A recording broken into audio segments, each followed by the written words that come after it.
এই কদুরবাড়িতে মাইকপুর ইউনিয়নে 11 তারিখে যে ফাহিমকে নির্মমভাবে হত্যা করা হয়েছে, আমি শুনেছি একটি ছেলেকে সালিশ করার নাম নিয়ে ডেকে নেওয়া হয়েছে এবং মাত্র কয়েকটি টাকার ব্যাপার, আর রাস্তায় তাকে অত্যন্ত নির্মমভাবে হত্যা করা হলো।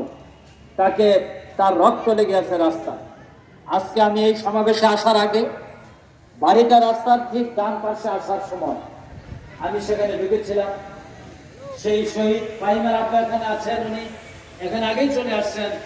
ফাহিমের মা আমার সামনে আসলো তার দাদি, তার মাথায় আঙ্গুল দিয়ে আমাকে দেখালো, আমি দেখেছি সেখানে তার মাথার ভিতরে আঘাত করা হয়েছে এবং তার মাথাও ফেটে গিয়েছে। এই মহিলাটিও মৃত্যুবরণ করতে পারত, আল্লাহ তাকে বাঁচিয়ে দিয়েছে।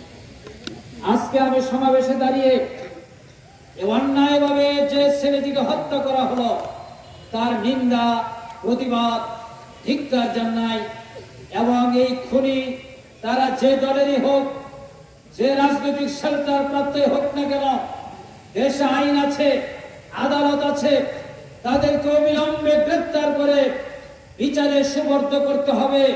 ট্রায়ালের মাধ্যমে এবং সর্বোচ্চ সাজা মৃত্যুদণ্ড নিশ্চিত করতে হবে।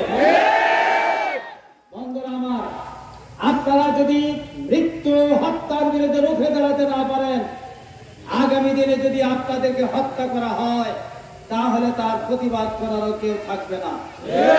সুতরাং আমরা শুধু প্রতিবাদ নয়, সেই দিন শুনেছি মানববন্ধন করা হয়েছিল, প্রশাসনের লোকেরা এসেছিলেন, ওনারা কথা দিয়েছেন খুনিদেরকে গ্রেফতার করবেন।